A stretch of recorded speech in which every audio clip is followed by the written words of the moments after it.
조선 영조 임금 시절 유독 혹독한 겨울이 찾아온 해가 있었습니다. 그해 여름 장마가 2달 가까이 계속되더니 들판을 몽땅 쓸어가 버렸습니다. 가을에 거둘 것이 없었습니다. 농부들은 빈 바구니를 들고 서 있었고 하늘만 바라봤습니다. 그리고 겨울이 왔습니다. 예년보다 일찍, 예년보다 차갑게. 경상도 깊은 산골의 한 마을에도 그 겨울이 내려앉았습니다. 초가지붕마다 눈이 쌓였고 굴뚝에서는 연기가 피어오르지 않는 집이 태반이었습니다. 땔감조차 없었던 것입니다. 아이들은 집안에서도 솜저고리를 2겹씩 껴입었고 노인들은 벽에 등을 기댄 채 하루를 버텼습니다. 나라에서 구율미가 내려온다는 소식이 들렸을 때 마을 사람들은 처음으로 생기를 찾았습니다. 며칠 굶은 얼굴들에 희미한 빛이 돌았습니다. 어머니들은 아이들 손을 꼭 잡고 노인들은 지팡이를 의지해 동원 앞마당으로 모였습니다. 그날 아침 박문수도 그 마을에 들어서고 있었습니다. 낡은 도포에 낡은 삿갓. 집시는 이미 발바닥이 비칠 만큼 닳아 있었습니다. 박문수는 늘 그렇게 다녔습니다. 말을 타지 않았고 수행원도 없었습니다. 어디서 왔는지 어디로 가는지 모르는 그냥 나그네, 그게 그의 모습이었습니다. 하지만 그 눈만은 달랐습니다. 지나치는 것 없이, 빠뜨리는 것 없이 모든 것을 담아내는 눈이었습니다. 동원 앞마당에는 긴 줄이 늘어서 있었습니다. 갓난아이를 포대기로 감싸 안은 젊은 어머니, 허리가 반쯤 구부러진 노파, 얼굴이 해쓱한 아이들. 다들 그릇 하나씩을 손에 들고 묵묵히 기다리고 있었습니다. 말소리도 없었습니다. 기다림에는 익숙했지만 기대하는 것에는 어쩐지 조심스러운 사람들이었습니다. 관리들이 창고 앞에서 쌀을 나눠주고 있었습니다. 박문수는 자연스럽게 줄 맨 끝에 섰습니다. 앞에 선 사람들이 그릇을 받아드는 것을 지켜봤습니다.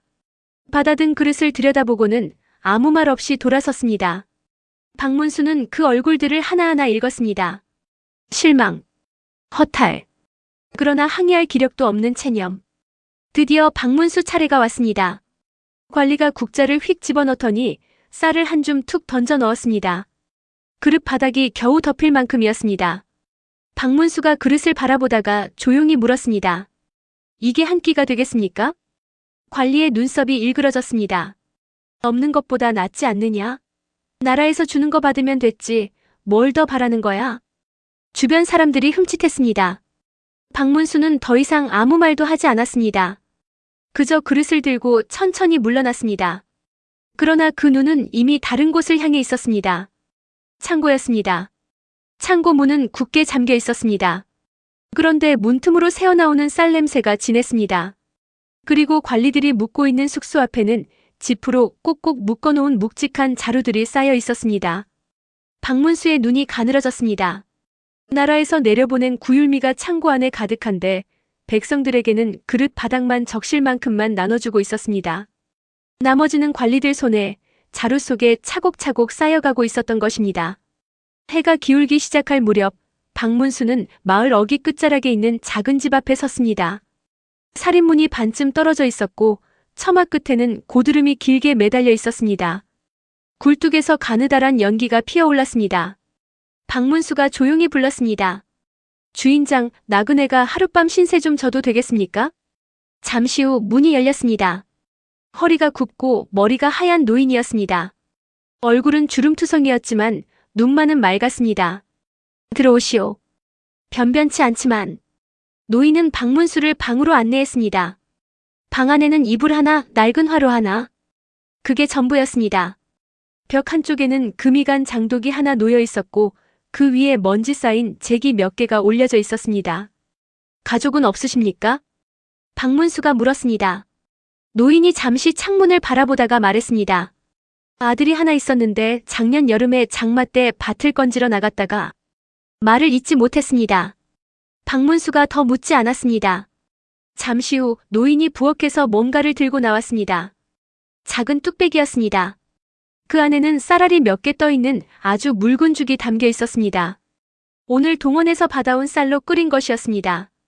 손님도 배가 고프실 텐데 변변치 못합니다. 드시겠소? 박문수는 그 뚝배기를 두 손으로 받았습니다. 훈기가 손바닥으로 전해졌습니다. 그는 천천히 죽을 떠먹었습니다. 맛이 없었습니다. 그러나 그 안에 담긴 것이 무엇인지는 알았습니다. 이 추운 겨울, 자기 몫의 마지막 한 줌을 나그네에게 내어주는 마음이었습니다. 박문수는 그릇을 다 비웠습니다. 노인이 멋쩍게 웃으며 말했습니다. 더 드리지 못해서 미안하오.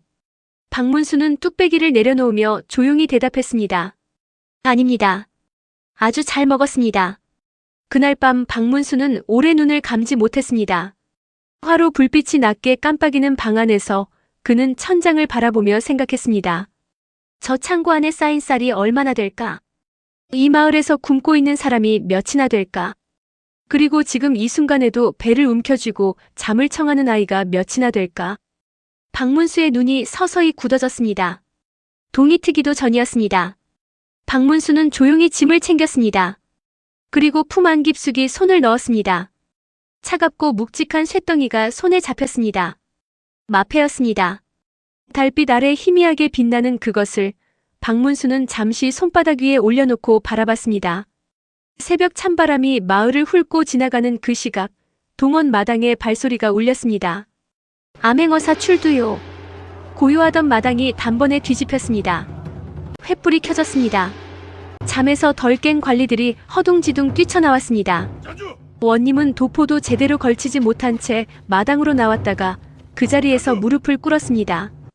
박문수는 마패를 높이 들고 창고 앞에 섰습니다. 문 여시오.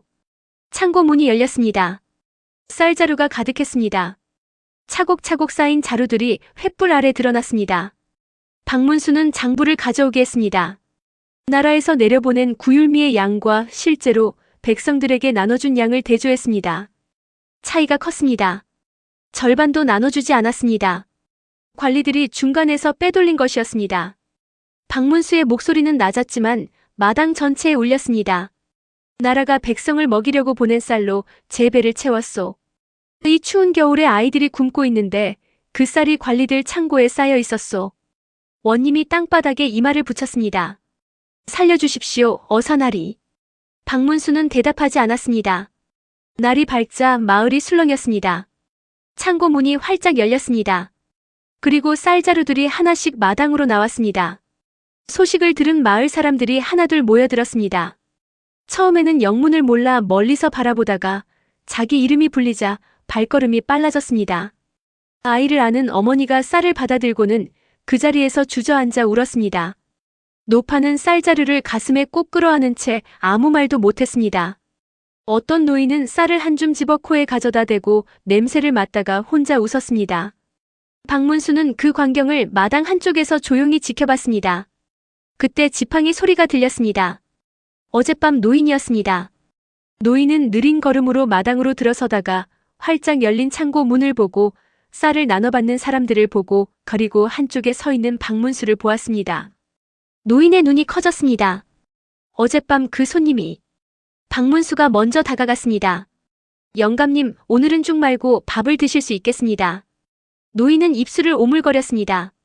뭔가 말하려 했지만 말이 나오지 않았습니다. 눈가가 붉어졌습니다. 박문수가 조용히 말했습니다. 영감님이 어젯밤 내어주신 죽 한 그릇이 이 쌀을 꺼내게 했습니다. 박문수는 그날 오후 마을을 떠났습니다. 이름도 남기지 않았고 행방도 알리지 않았습니다. 그저 낡은 도포를 여미고 삿갓을 고쳐 쓰고 터덜터덜 산길을 올라갔습니다. 마을에서는 그날 저녁 오랫동안 피어오르지 않던 굴뚝 연기들이 하나씩 하늘로 올라갔습니다. 밥 짓는 냄새가 골목을 채웠습니다. 아이들의 웃음소리가 들렸습니다. 노인은 혼자 부엌에 앉아 쌀을 씻었습니다. 맑은 물에 쌀이 헹궈질 때마다 어젯밤 그 나그네의 얼굴이 떠올랐습니다. 말없이 죽을 다 비우던 그 모습이. 빈 그릇. 그런데 그 빈 그릇이 이 마을을 가득 채웠습니다. 어쩌면 세상에서 가장 무거운 것은 비어있는 것들의 무게일지도 모릅니다. 채워지지 못한 밥그릇, 하지 못한 말, 먼저 떠난 사람. 박문수는 그 무게를 알았기 때문에 늘 두 발로 걸어 다녔는지도 모릅니다. 말 위에서는 느낄 수 없는 것들을 땅을 밟으며 온몸으로 느끼기 위해서. 그날 밤 마을에는 눈이 내렸습니다. 하지만 아무도 춥지 않았습니다. 구독과 좋아요 부탁합니다. 봄이 왔습니다. 산자락에 진달래가 피고 논두렁을 따라 냉이가 돋아나고 하늘은 겨우내 웅크렸던 것을 보상이라도 하듯 눈부시게 파랬습니다. 강원도 어느 산골 마을에도 그 봄이 내려앉았습니다. 사람들은 겨울 동안 묵혀두었던 농기구를 꺼내고 씨앗 자루를 열고 서로의 밭을 기웃거리며 올해 농사 이야기를 나눴습니다. 그런데 마을 어귀 한쪽에 홀로 밭둑에 앉아 움직이지 않는 여인이 있었습니다. 나이는 25이나 되었을까? 곱게 생긴 얼굴이었지만 눈 주위가 벌겋게 부어 있었습니다. 손에는 조그만 보자기가 들려 있었는데 그 안에는 씨앗들이 담겨 있었습니다. 조, 콩, 수수. 알맞게 고르고 말려놓은 누군가 공들여 골라둔 씨앗들이었습니다. 여인은 밭을 내려다보았습니다. 봄볕이 흙을 데우고 있었습니다. 심으면 틀림없이 자랄 흙이었습니다. 그러나 여인의 손은 씨앗을 꺼내지 못했습니다. 그저 보자기 위에 손을 얹은 채 먼 데를 바라보고 있었습니다. 어디를 가시는 길입니까? 뒤에서 목소리가 들렸습니다. 여인이 돌아봤습니다. 낡은 도포를 걸친 중년 남자가 지나가다 발걸음을 멈추고 서 있었습니다. 삿갓을 쓰고 있어 얼굴은 잘 보이지 않았지만 목소리가 조용하고 따뜻했습니다. 가는 길이 아닙니다. 그냥 앉아 있는 겁니다. 바닷앞에 씨앗을 들고 앉아 계시니 심으러 오신 줄 알았습니다. 여인이 입술을 깨물었습니다. 심어봤자 소용이 없어서요. 나그네가 자리를 잡고 앉았습니다. 한참 기다렸습니다. 서두르지 않았습니다. 봄바람이 두 사람 사이를 지나갔습니다. 그제야 여인이 입을 열었습니다. 여인의 이름은 옥분이었습니다. 남편 복동은 이 마을에서 나고 자란 농부였습니다. 워낙 부지런한 사람이라 남의 밭일도 도와가며 몇 년을 모아 조그만 밭대기 하나를 마련했습니다. 작은 밭이었지만 두 사람에게는 전부였습니다. 봄이면 함께 씨앗을 고르고 여름이면 새벽부터 밭에 나가 풀을 뽑고 가을이면 나란히 앉아 이삭을 털었습니다. 아이는 아직 없었지만 밭이 있고 손이 있으니 두렵지 않았습니다. 그런데 작년 겨울이 문제였습니다. 복동이 갑자기 열병을 앓기 시작했습니다. 처음에는 가벼운 감기인 줄 알았는데 열이 사흘을 내리 잡히지 않았습니다. 옥부는 집안의 것들을 하나씩 팔아 약을 지었습니다. 열흘, 보름. 병은 깊어져만 갔습니다. 그러던 중 마을에서 손꼽히는 부자인 최 부자가 찾아왔습니다. 어렵다고 들었소. 내가 돈을 빌려줄 테니 밭을 담보로 잡읍시다. 형편이 급했습니다. 복동도 옥분도 달리 방법이 없었습니다. 그렇게 돈을 빌렸습니다. 복동은 이듬해 봄이 오기 전에 눈을 감았습니다. 장례를 치르고 나서 옥부는 빌린 돈을 갚으러 최 부자를 찾아갔습니다. 이웃들이 조금씩 모아준 돈과 복동의 겨울 품삯으로 받아둔 곡식을 팔아 마련한 돈이었습니다. 그런데 문제는 돈을 주고 갚았다는 문서를 받지 않은 것이 화근이었습니다. 최 부자는 돈을 받은 적이 없다며 밭을 빼앗아 간 겁니다. 그리고 원님은 최 부자의 편을 들어줘서 결국 밭이 넘어가게 된 겁니다. 옥분이 눈을 동그랗게 떴습니다. 제가 직접 가져왔는데요. 분명히 증거가 있소? 내가 받았다는 증서가 있으면 가져와 보시오. 증서는 없었습니다. 돈을 받았다는 증서를 최 부자가 처음부터 써주지 않은 것입니다. 옥분은 고을 원님을 찾아갔습니다. 원님은 옥분의 말을 잠깐 듣더니 귀찮다는 듯 손을 저었습니다. 증거도 없는 말을 어떻게 믿겠소? 최 부자는 이 고을에서 신망 있는 분이요. 그렇게 밭이 넘어갔습니다. 옥분은 며칠을 울었습니다. 그리고 울다 울다 눈물도 마른 어느 날 남편이 작년 가을에 골라두었던 씨앗 보자기를 발견했습니다. 올봄에 꼭 함께 심자며 정성껏 골라둔 씨앗들이었습니다. 옥분은 그것을 들고 밭으로 나왔습니다. 그러나 이제 이 밭은 자기 것이 아니었습니다. 심지도 못하고 버리지도 못하고 그렇게 밭둑에 앉아 있었던 것입니다. 박문수는 이야기를 다 들을 때까지 한마디도 끊지 않았습니다. 여인이 말을 마치자 그는 씨앗 보자기를 바라봤습니다. 그리고 조용히 물었습니다. 최 부자 댁이 어디입니까? 마을 가운데 기와집입니다. 왜요?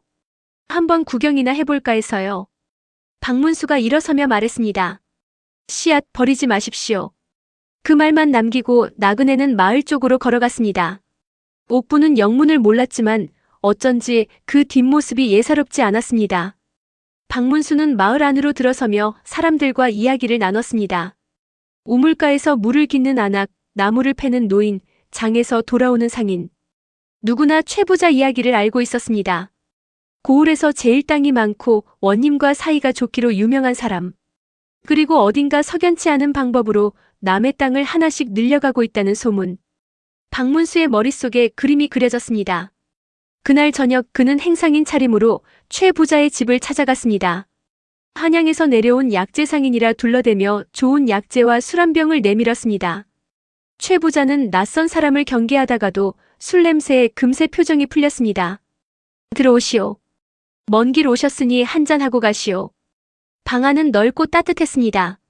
좋은 가구들이 즐비했고 벽에는 비단 족자가 걸려 있었습니다. 최 부자는 박문수에게 술을 권하며 이 마을 저 마을 이야기를 늘어놓았습니다. 박문수는 맞장구를 쳐가며 술잔을 비웠습니다. 그러나 박문수의 잔에는 술이 거의 들어가지 않았습니다. 최 부자의 잔만 계속 채워졌습니다. 술이 두어 숨배 돌자 최 부자의 목소리가 높아지기 시작했습니다. 박문수가 슬쩍 말을 꺼냈습니다.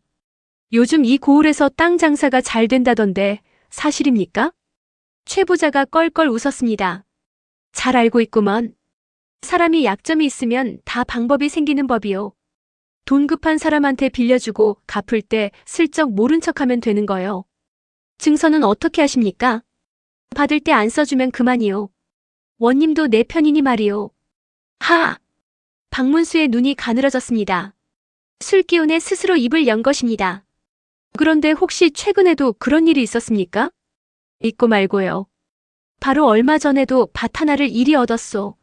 젊은 과부인데 남편 병수발하다 지쳐서 돈 가져온다고는 했는데 내가 못 받았다고 하면 그만이지. 증거가 어디 있소? 그 말이 끝나는 순간 방 안의 공기가 달라졌습니다. 박문수가 술잔을 천천히 내려놓았습니다. 그리고 최 부자를 똑바로 바라봤습니다. 방금 하신 말씀 다 들었습니다. 최 부자의 웃음이 굳었습니다. 다음 날 새벽이었습니다. 암행어사 출두요. 동원 마당에 횃불이 타올랐습니다. 원님이 이불을 걸친 채 뛰쳐나왔다가 마패를 보고 그 자리에 주저앉았습니다. 최 부자는 관아 포졸들이 들이닥쳤을 때 이미 얼굴이 흑빛이 되어 있었습니다. 박문수는 최 부자의 집을 수색하게 했습니다. 장롱 깊은 곳, 두꺼운 천으로 쌓인 상자 안에서 문서들이 나왔습니다. 빌려준 돈의 기록들, 담보로 잡은 땅 문서들, 그리고 이미 갚은 돈인데도 갚지 않은 것처럼 꾸민 기록들. 옥분이 갚은 돈의 내역도 그 안에 있었습니다. 최 부자가 받고도 없다고 잡아뗀 바로 그 돈이었습니다. 박문수는 문서들을 탁자 위에 펼쳤습니다. 이것이 증거예요. 최 부자는 고개를 들지 못했습니다. 원님도 마찬가지였습니다. 둘 다 포박되었습니다. 날이 밝아오는 동원 마당에 봄 새벽 공기가 서늘하게 흘렀습니다. 소식은 빠르게 퍼졌습니다. 옥분이 소식을 들은 것은 아침 해가 막 떠오를 무렵이었습니다. 이웃집 안악이 달려와 문을 두드렸습니다. 옥분아, 최 부자가 잡혔대. 암행어사가 왔대. 옥분은 처음에는 믿지 않았습니다. 그런 일이 자기한테 일어날 리 없다고 생각했습니다. 그러나 이웃의 손에 이끌려 동원 앞에 섰을 때 땅 문서가 그녀의 손에 쥐어졌습니다. 복동의 밭이었습니다. 두 사람이 함께 일군 그 밭이었습니다. 옥분은 문서를 바라봤습니다. 손이 떨렸습니다. 눈물이 났지만 소리는 나오지 않았습니다. 그저 가슴 안쪽 어딘가에서 뭔가가 풀리는 느낌이었습니다. 오래 단단하게 묶여있던 것이. 그때 인파 사이로 낯익은 도포 자락이 보였습니다. 나리. 옥분이 달려갔습니다. 박문수가 막 동원을 나서려던 참이었습니다. 어제 그 나그네 어르신 아니십니까? 어떻게? 박문수가 빙긋 웃었습니다. 씨앗은 아직 갖고 계십니까? 옥분이 고개를 끄덕였습니다. 아침에 나올 때 보자기를 챙겨 들고 나왔습니다. 늘 품에 지니고 다니던 것이었습니다. 박문수가 말했습니다. 봄이 다 가기 전에 심으셔야겠습니다. 그날 오후 옥분은 밭에 나갔습니다. 도구를 들고 씨앗 보자기를 들고. 혼자였지만 걸음이 가벼웠습니다. 밭 앞에 서자 어제와는 달리 발이 쉽게 들어섰습니다. 흙이 부드러웠습니다. 봄볕이 등을 따뜻하게 감쌌습니다. 옥분은 무릎을 꿇고 손으로 흙을 파기 시작했습니다. 씨앗 하나를 꺼내 손바닥에 올려놓고 잠깐 바라봤습니다. 이 씨앗을 고르던 복동의 손이 떠올랐습니다. 이것은 이렇게 심고 저것은 저쪽에 심자고 하던 목소리가 들리는 것 같았습니다. 눈물이 흙 위에 떨어졌습니다. 그래도 손은 멈추지 않았습니다. 씨앗을 심고 흙을 덮고 손바닥으로 살며시 눌렀습니다. 하나, 둘, 셋. 그렇게 해가 기울도록 씨앗을 심었습니다. 박문수는 이미 마을을 떠나고 있었습니다. 산길을 오르면서 한 번 뒤를 돌아봤습니다. 저 아래 작은 밭에서 여인이 무릎을 꿇고 씨앗을 심고 있는 것이 보였습니다. 작고 외로운 모습이었지만 어딘가 단단해 보였습니다. 박문수는 다시 고개를 돌렸습니다. 세상에는 빼앗긴 것들이 많습니다. 땅도 돈도 사람도. 그러나 빼앗기지 않는 것도 있습니다. 씨앗 하나를 고르던 손의 기억 함께 심자던 약속, 그 봄을 향해 다시 무릎을 꿇는 마음. 박문수는 그것을 알았기 때문에 늘 사람들 속을 걸어 다녔는지도 모릅니다. 그의 가을 옥분의 밭에는 유독 실하고 탐스러운 곡식이 열렸습니다. 마을 사람들은 그 밭을 지날 때마다 말했습니다. 복동이가 하늘에서 돌봐주는 것이라고. 그리고 또 한 사람, 이름도 없이 지나간 그 나그네 덕분이라고. 봄은 그렇게 씨앗 하나에서 왔습니다. 구독과 좋아요 부탁합니다.